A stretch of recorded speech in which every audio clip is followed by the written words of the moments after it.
Hi friends, ఎలా ఉన్నారు? Welcome to Crick president channel. ఇప్పుడు వరకు ఈ ఛానల్ చూడకపోతే like and subscribe our channel. Match number 43 India versus Afghanistan. ఈ మ్యాచ్ అయితే బిగ్ మ్యాచ్ అని చెప్పాలి, బిగ్ ఫైట్ అని కూడా చెప్పాలి. ఎందుకంటే రెండు టీమ్స్ చెమట ఓడుస్తారు. ఎందుకంటే ఇక్కడ ఎవరికి హెల్ప్ ఉండదు, ఒక బ్యాట్స్మెన్లు తప్ప ఎంజాయ్ చేస్తారు వాళ్ళిద్దరే. మిగతా వాళ్ళంతా స్ట్రగుల్ అవుతారని చెప్పాల్సిందే. ఫాస్ట్ బౌలర్స్కి ఏ లెంత్ వేయాలో బాగా గణించుకొని రావాలి. ఎందుకంటే వేవడ్ లెంత్ వేస్తే ఇబ్బందులు పాలు తప్పవని చెప్పాలి. ఇది మళ్ళీ మాట్లాడుకున్నాం. ఇంకా ఇక్కడ మాట్లాడదాం. ఎక్కడ match Bridgetown Barbados. Pitch ఎలా ఉంటుందంటే యూజువల్గా బ్యాటింగ్ పిచ్ అని చెప్పాలి. No help for fast bowlers and spinners కానీ చెప్పాలి. ఏమైనా వాళ్ళ అన్ప్లేయబుల్ డెలివరీ పడితే కానీ చెప్పలేం. అన్ఎక్స్పెక్టెడ్గా బాల్ స్వింగ్ అంటే స్పిన్ అయినా చెప్పలేము. అలా జరిగితే కానీ వీళ్ళకి వికెట్లు రావు ఈజీగా. నేను చెప్తున్నాను, బ్యాటర్స్ అయితే ఎంజాయ్ చేస్తారు. ఇది ఒకటి. ఇంకా గ్రౌండ్ ఎలా ఉంటుందంటే యూజువల్గా చిన్నగానే ఉంటుంది, ఈజీగా క్లియర్ చేయొచ్చు, ఈజీగా 4లు పోతాయి, 6లు ఎక్కువగా పోతాయని చెప్పాలి. ఇటుపక్కల ఇండియా టీంలో పెద్ద పెద్ద హిట్స్ కొట్టే వాళ్ళు ఉన్నారు. సూర్య, రోహిత్, కింగ్ కోహ్లీ. ఎందుకంటే కింగ్ కోహ్లీ ఫామ్లో లేడని చాలామంది ట్రోల్ చేస్తున్నారు. నేను తమ్నైల్లో అదే పెట్టింది. ఏమనంటే పెద్ద నాకు వస్తుందని ఉంటే కామెంట్ బాక్స్లో కామెంట్ చేస్తే నాకు కూడా తెలుస్తుంది. ఇంకా అది weather report no rain, little rain అన్నారు. నాకు తెలిసి ఉండదు. ఎందుకంటే మనకు నైట్ జరుగుతుంది కదా, అంటే మనం చూసే నైట్, వాళ్ళకి జరిగేది మార్నింగ్. ఆ మార్నింగ్ సమ్ టైమ్స్ వాన పడచ్చు పడకపోవచ్చు. వాళ్ళు 9:30కే స్టార్ట్ అవుతుంది. అంత మార్నింగ్ ఒక్కోసారి పడచ్చు పడకపోవచ్చు, మనం ఏం చేయలేము. ఇంకా ఎక్కడ చూడాలంటే మ్యాచ్ ఇది ఎక్కడంటే చెప్పాను కదా, మీరు టీవీలో చూడాలంటే స్టార్ స్పోర్ట్స్ నెట్వర్క్లో చూడాలి. తెలుగులో వస్తుంది, 1లో వస్తుంది, హెచ్డీలో కూడా వస్తుంది. ఇంకా మీరు మొబైల్లో చూడాలంటే హాట్స్టార్లో చూడాలి వితౌట్ మనీ. అది చాలామంది ఆ క్వశ్చన్ అడుగుతూనే ఉంటారు. నాకు ఫోన్ చేసి ఏందన్నా నువ్వు అసలుకి ఎక్కడ చూడాలని నేను మర్చిపోతున్నా అన్న, స్పెషల్ వీడియో చేయనా అంటే నేను చెప్పాను భయ్యా, ఆల్రెడీ ఒక వీడియో చూశాను. మీరు చూడకపోయింటే డిస్క్రిప్షన్లో ఇస్తా, ఆ వీడియో చూడండి తెలుస్తుంది. మీరు ల్యాప్టాప్లో చూడాలంటే అది హాట్స్టార్కి సబ్స్క్రిప్షన్ ఉంటే డైరెక్ట్గా హాట్స్టార్లో చూడొచ్చు. ఇంకా అది ఇంకా హెడ్ టు హెడ్ రికార్డు మొత్తం మ్యాచెస్ అయితే 7-8 జరిగాయి. ఇండియా 7 గెలిచింది, ఒకటైతే నో రిజల్ట్. మనదే డామినేషన్ అని చెప్పాలి, ప్యూర్ డామినేషన్, 1 సైడ్ మ్యాచెస్ అని చెప్పాలి. ఇక్కడైతే అలా ఉండదు. ఎందుకంటే చూస్తున్నాం వాళ్ళైతే 100% ఇస్తున్నారు. లాస్ట్ గ్రూప్ చూసాం, గ్రూప్ డీలో ఫుల్ 100% ఇచ్చారు ప్రతి మ్యాచ్లో. అందుకు ఇక్కడైతే మనం టీమిండియా తక్కువ అంచనా వేయకూడదని చెప్పాల్సిందే. ఇంకా ఇది ఇంకా టీం గురించి డీటెయిల్స్గా మాట్లాడదాం. ఫస్ట్ ఇండియా గురించి మాట్లాడదాం. ఫస్ట్ కింగ్ కోహ్లీ, అతనైతే ఫామ్లో లేడు. ఎందుకు ఓపెనింగ్ పంపిస్తున్నారు? ఈ చాలా మంది ట్రోల్ చేస్తున్నారు. దయచేసి మీరు ఆపండి. ఎందుకంటే వెస్టిండీస్కి వచ్చేసాం, అతనికి బాగా సెట్ అవుతాయి, అతనైతే చూపిస్తాడని మార్క్ ఈ మ్యాచ్లో నేను అనుకుంటున్నా. విరాట్ కోహ్లీ ఫ్యాన్స్ ఉంటే కింద విరాట్ అని కామెంట్ చేయండి, నాకు కూడా తెలుస్తుంది. ఇంకా ఎంతమంది సపోర్ట్ చేస్తారో విరాట్ కోహ్లీ. మీరు ఒకటి ఏంది, వాళ్ళు స్ట్రగుల్ అయినప్పుడు కూడా మీరు సపోర్ట్ చేయాలి విరాట్ కోహ్లీ ఫ్యాన్ అంటే. ఇప్పుడు ఎవరైనా కొట్టాడమన్నా వస్తాడు ఫామ్లోకి, అట్లా బ్యాడ్ ఫేస్ ఎవరికైనా జరుగుతుందని మనం మోటివేట్ చేయాలి ఒక ప్లేయర్కి. మీరు తిడుతూ ట్రోల్ చేస్తూ ట్విట్టర్లో ట్రెండింగ్, ఇన్స్టాగ్రామ్లో ట్రెండింగ్ చేస్తా, ఇదంతా మంచిది కాదు ఎవరికైనా. అందుకు నేను చెప్తున్నాను. ఇంకా రోహిత్ శర్మ, అతనైతే ఒక మ్యాచ్లో మార్క్ చూపించాడు. ఇప్పుడు టైం వచ్చేసింది. ఎందుకంటే ఇతను బాగా ఆడితేనే టీమిండియా గెలిచే అవకాశాలు చాలా ఎక్కువగా ఉంటాయి. అతను ఆడకపోతే టీమిండియాకి లెస్ ఛాన్సెస్ అని చెప్పాలి. ఎందుకంటే లాస్ట్ ప్రీవియస్ వరల్డ్ కప్లో అంత పర్ఫార్మెన్స్ ఇవ్వలేకున్నాడు. ఇక్కడైతే కొద్దిగా మార్పు, టెంపో అన్నీ మార్చాడు. ఇక్కడ కంటిన్యూ చేయాలి. అతనే మనకు క్రూషల్ అని చెప్పాలి. 4 ప్లేలో ఉంటే చాలు, లేకపోతే 10 ఓవర్స్ ఉంటే చాలు, హిట్ మ్యాన్ రేగుతాడు. ఎందుకంటే చూసాం లాస్ట్ T20 సిరీస్లో ఆఫ్ఘనిస్తాన్ అంటేనే అతనికి పూనకాలు వస్తాయి. మనం చూసాం 4 వికెట్స్ పడినాక సెంచరీ కొట్టాడు హిట్ మ్యాన్. అలానే ఆడచ్చు, చెప్పలేము. అతనికైతే టాప్ రికార్డు ఉందని చెప్పాల్సిందే. ఇంకా సూర్య, అతనైతే ఫ్లాట్ ట్రాక్ వచ్చింది కదా, ఎంజాయ్ చేస్తాడని చెప్పాల్సిందే. అతను కూడా ఫామ్లోకి వచ్చినాడు లాస్ట్ మ్యాచ్లో. ఇంకా మనకు బ్యాటింగ్ ఫ్లాట్ వికెట్లు కావాలి కదా. ఎందుకంటే హార్దిక్ పాండ్యా ఫామ్లో లేడు, ఇంకా ఇతను కూడా లేదు, రవీంద్ర జడేజా. అతనికి మెయిన్ క్రూషియల్ వీళ్ళ ఇద్దరికి. హార్దిక్ పాండ్యా బౌలింగ్ అదరగొడుతున్నాడు, ఇంకా బ్యాటింగ్లో వస్తే మనకు డెప్త్ చాలా ఉంది. ఆ డెప్త్ ఉన్నప్పుడు బ్యాటింగ్ ఫామ్ మంచిగా ఉండాలి. అది లేకపోతే చాలా కష్టం అని చెప్పాలి. అక్షర్ పటేల్ అతనైతే మంచి ఫామ్లో ఉన్నాడు, బ్యాట్తో కూడా రాణించాడని చెప్పాలి. లాస్ట్ మ్యాచ్లో ఇక్కడ కూడా రాణించాల్సిన టైం వచ్చింది, ఎందుకంటే రవీంద్ర జడేజా కొద్దిగా స్ట్రగుల్ అవుతున్నాడు బ్యాట్తో విత్ బాల్తో. అది లోటు తీర్చాలి టీమిండియాకి, లేకపోతే కష్టం అని చెప్పాలి. శివన్ దుబే ఆడతాడని నేను అనుకుంటున్నాను, ఎందుకంటే ఈ ఫ్లాట్ ట్రాక్లో అతన్ని ఆడిస్తారు మ్యాక్సిమం. ఇంకా కుల్చా కాంబినేషన్ తేవచ్చు తేకపోవచ్చు, ప్లేయింగ్ లెవెన్లో మళ్ళీ మాట్లాడదాం అది. ఇంకా బుమ్రా ఇక్కడైతే క్రూషల్ అని చెప్పాలి, ఎందుకంటే అతనికి సంబంధమే లే. ఏంటంటే ఫ్లాట్ ట్రాక్ ఇచ్చుకో, స్లో ట్రాక్ ఇచ్చుకో, నువ్వు అప్ అండ్ డౌన్స్ ఇచ్చుకో, క్రాక్స్ ఇచ్చుకో, నాకు సంబంధమే లేదు అంటాడు. ఎందుకంటే అతని తెలివే అతనికి ఒక అస్త్రం అని చెప్పాలి, బుమ్రా అస్త్రం అని చెప్పాలి. ముఖ్యంగా అతన్ని వికెట్లు తీస్తుంటే యార్కర్లో వేస్తే ట్రీట్ టు వాచ్ అని చెప్పాలి. బాగా థింక్ చేస్తాడు, బ్యాటర్ ఎలా ఆడితే నాకు ఎట్టా వికెట్ వస్తుందని అంచనా వేసుకొని వస్తాడు ముందే, బాల్ వేయకుండా ముందే. అతన్ని చూస్తుంటే ట్రీట్ టు వాచ్ అని చెప్పాల్సిందే. బుమ్రా ఫ్యాన్స్ ఉంటే కింద కామెంట్ చేయండి, నాకు కూడా తెలుస్తుంది. ఇంకా హర్షదీప్ సింగ్ అతనైతే మంచిగా వేశాడు లాస్ట్ మ్యాచ్లో, అది ఇనిషియల్గా పవర్ ప్లేలో అతనే క్రూషల్ అని చెప్పాలి. అట్లా వస్తే వికెట్లు మనకు టీమిండియాకి ఆల్మోస్ట్ కొద్దిగా హోప్స్ వస్తాయి, ఎందుకంటే ఇనిషియల్గా కొద్దిగా వాళ్ళకి బ్యాక్ ఫుట్లో పెట్టాలి ఎంత టీంనైనా, అందుకు వాళ్ళు భయపడతారు, అందుకు మనకు ఎక్కువ ఛాన్సెస్ అవుతాయని చెప్పాలి. ఇంకా ఇటుపక్కల చూద్దాం, మహమ్మద్ సిరాజ్ అతను కూడా ఫామ్లో ఉన్నాడు, అతను ఆడిచ్చారో ఆడిపోవచ్చో మనం మళ్ళీ మాట్లాడదాం.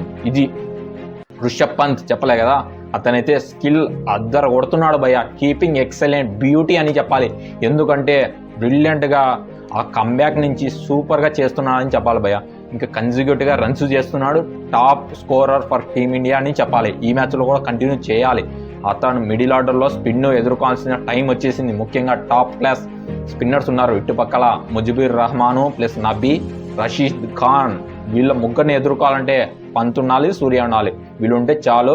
ఓపెనర్స్ కింగ్ కోహ్లీ పవర్ ప్లేలో చూసుకుంటారని తెలుసు, ఎందుకంటే ఫరూకీకి ఇచ్చి పడేస్తారు రోహిత్. ఒక్కసారి సెట్ అయితే బెదిరిపోతాడు ఫరూకీ, ఎందుకంటే వేదు లెంత్లు వేస్తా అంటాడు, ఏ లెంత్ వేయాలో వాళ్ళకి తెలియదు అందుకు. ఇంకా ఇటుపక్కల గుర్బాజ్ మీద చాలా ఆధారపడ్డారు, అసలుకి మిగతా వాళ్ళు ఎవరు రాణించలేదు. అతను లాస్ట్ 2 మ్యాచ్ల్లో అద్దరు కొట్టాడు, మిగతా ఇంకా 3rd మ్యాచ్లో కొద్దిగా అందరూ ఒక తలా చేయి వేసింటే గెలిచారు, అందుకు చెప్పాలి. ఇంకా కాన్సన్ట్రేషన్ అంతా రషీద్ ఖాన్ మీద ఉంటుంది, ప్లస్ నబీ మీద ఎక్స్పీరియన్స్ చాలా ఉంది కదా, ఆ ఎక్స్పీరియన్స్ ఉన్నప్పుడు వాళ్ళ మీద కూడా భారం వేసుకోవాలి. ఒక గుర్బాజ్ మీద వేస్తే చాలా కష్టము. ఇంకా ఉమర్ జాయ్ అతను కూడా మంచి బ్యాట్స్మెనే, కానీ రాణించలేదు, అతని స్థాయికి రావట్లేదు బ్యాటింగ్. జదరాన్ అతను కూడా మంచి బ్యాట్స్మెన్ రైట్ హ్యాండ్, కానీ అతను కూడా రాణించలేకున్నాడు, ఎందుకో బికస్గా పోయి ఆడుతున్నాడు. అందుకు ఈ మ్యాచ్లో కొద్దిగా రన్స్ కొట్టాలని ఆశిస్తారు. ఇండియా పైకి వాళ్ళు చాలా 100% ఇస్తారని ఈజీగా రాదు టీమిండియాకి. మనకి రావాలంటే మనం కూడా కష్టపడాలి, వీళ్ళు కూడా డిసప్పాయింట్మెంట్ అనేది చేయొచ్చు చెప్పలేం, కానీ బీ కేర్ఫుల్ ఫర్ టీమిండియా, ఎందుకంటే ఆఫ్ఘనిస్తాన్ వాళ్ళని తక్కువ అంచనా వేయకూడదు. ఇంకా జద్రాన్ కూడా మెయిన్ కీ ప్లేయర్ అని చెప్పాల్సిందే, ఎందుకంటే అతను మంచి ఆల్రౌండరు, అతను కూడా కొద్దిగా రన్స్ చేయాలని ఆశిస్తాడు ఈ T20 మ్యాచ్లో, అందులో ఇండియాతో. అంటే ఇంకా నబీ కూడా అంత స్థాయిలో రాణించలేదు ఈ వరల్డ్ కప్లో, అందులో వికెట్ అడపా బౌలింగ్ వేస్తున్నాడు. ఈ మ్యాచ్లో కొద్దిగా రన్స్ చేసి గెలిపించాలని ట్రై చేస్తారు. ఇది ఇంకా ప్లేయర్స్ గురించి. ఇంకా టీమిండియా ఏమైనా మార్పులు ఉంటాయంటే 1 2, అది ఫ్లాట్ ట్రాక్ ఇస్తే సేమ్ 11తోనే పోతారు, ఎందుకంటే 4 ఫాస్ట్ బౌలర్ అంటే 3 ఫ్రంట్ లైన్ బౌలర్స్ ఉంటారు, 1 ఆల్రౌండరు, శుభన్ దుబే కూడా పెట్టుకోవచ్చు, లేకపోతే వద్దనుకుంటే కుల్దీప్ యాదవ్ వస్తాడు, లేకపోతే మహమ్మద్ సిరాజ్ ప్లేస్లో అయినా కుల్దీప్ యాదవ్ రావచ్చు. ఫస్ట్ ఒక ప్లేయింగ్ 11 చెప్తాను. ఫస్ట్ ఇండియాది రోహిత్ శర్మ కెప్టెను, అతనైతే ఫిక్స్ ఆ స్లాట్. సెకండ్ విరాట్ కోహ్లీ, అది ఫిక్స్, ఇంకా చేంజ్ చేయరని నేను అనుకుంటున్నా, ఎందుకంటే రోహిత్ శర్మ భరోసా నింపాడు విరాట్ కోహ్లీకి, నువ్వు ఆడకపో సంబంధం లేదు, నీ స్లాట్ అయితే ఫిక్స్, నువ్వు ఓపెనింగే రావాలి. ఇంకా రిషబ్ పంత్ స్లాట్ ఫిక్స్, ఎందుకంటే నువ్వు పాజిటివ్ అప్రోచ్తో ఆడు, వికెట్ పోయినా బాధ లేదు, టీమిండియాకి సెల్ఫ్లెస్ క్రికెట్ ఆడితే చాలని ఆశిస్తాడు రోహిత్ శర్మ, అంతే. ఇంకా రిషబ్ పంత్ ఎట్లా ఆడుతున్నాడో తెలుసు. సూర్యకుమార్ యాదవ్ 5 వచ్చి శివన్ దుబే స్లాష్ అయినా లేకపోతే సంజు శాంసన్ అయినా రావచ్చని అంటున్నారు, అది ఎంత నిజమో ప్లేయింగ్ టాస్ పడినాక తెలుస్తుంది, అంతవరకు తెలీదు.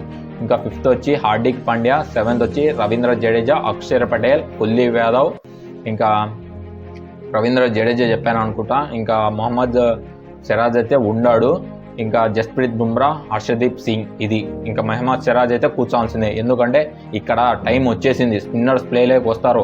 అందులో సెమీఫైనల్ ఫైనల్ పోతున్నామంటే మనం మెయిన్ కుల్దీప్ యాదవ్ వికెట్లు తీస్తేనే, రవీంద్ర జడేజా వాళ్ళకైతే వికెట్లు వస్తే మనకు చాలా భరోసా ఉంటుంది రోహిత్ శర్మకి, కోహ్లీకి. ఎందుకంటే అక్కడంతా స్లో వికెట్ అయిపోతుంది. ఇంకా సెమీఫైనల్ ఫైనల్లో అక్కడ మెయిన్ క్రూషల్ అని చెప్పాల్సిందే.